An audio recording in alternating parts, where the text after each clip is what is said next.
This is the QK65.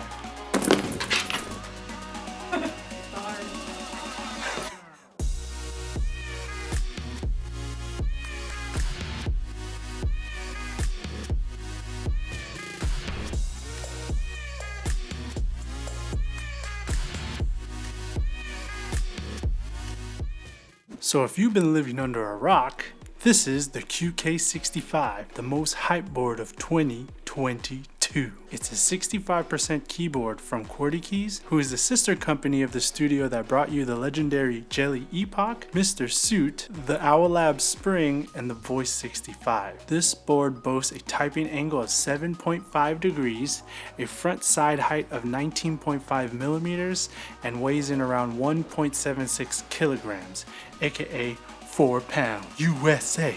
USA! You've seen the specs, you've heard the sound tests, but have you ever seen one like this? Or heard one like this?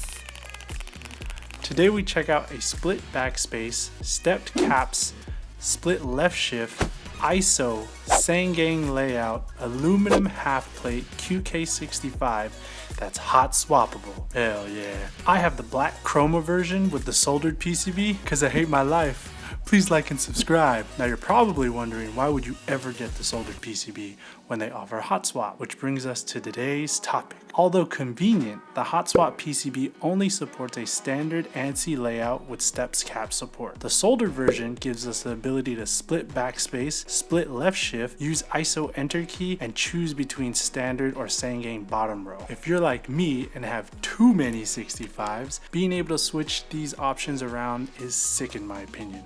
I now have 2 extra keys by splitting backspace and left shift. I've mapped these as home and screen print. I'm pretty sure there are better keys I can map these as, but for now, whatever. Let me know what you would map them as in the comments and I'll try it out. I've always wanted to try these layouts, but like you, I always hop for hot swap plates. And unfortunately, these plates usually only come in ANSI layout. With the help of Milmax sockets, I can turn this into a hot swappable plate that still gives me the luxury of additional layouts. Milmax sockets are these little conductive barrels that are soldered in place where your switch legs would normally be, thus adding hot swap support on regular PCBs. Now that I've explained how to get the most out of your PCB, let's get into how to get the most out of your typing experience. I usually like stiffer plates as I'm a fan of brass plates, but you nerds out there are all about the flex nowadays, and that's where this amazing budget board falls short. This board does not offer much flex, giving this a stiffer typing experience. We can negate the stiffness by turning the plate into a half plate. By cutting out the sections where the alphas sit, it will allow for a significantly more flexy, softer typing experience. Except with the QK65, this pretty much did nothing in allowing more flex. I noticed this was due to the plate having too many leaf springs, providing ample amount of support where the PCB should be flexing,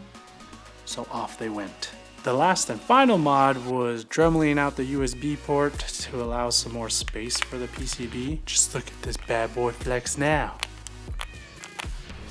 With all the mods done, let's check out this bad boy sound.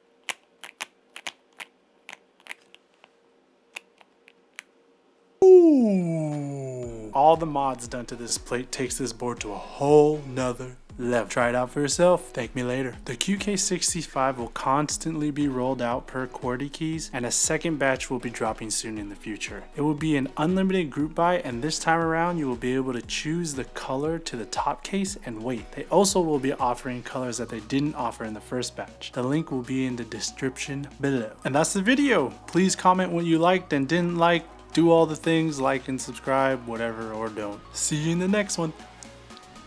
It's too far. Black screen.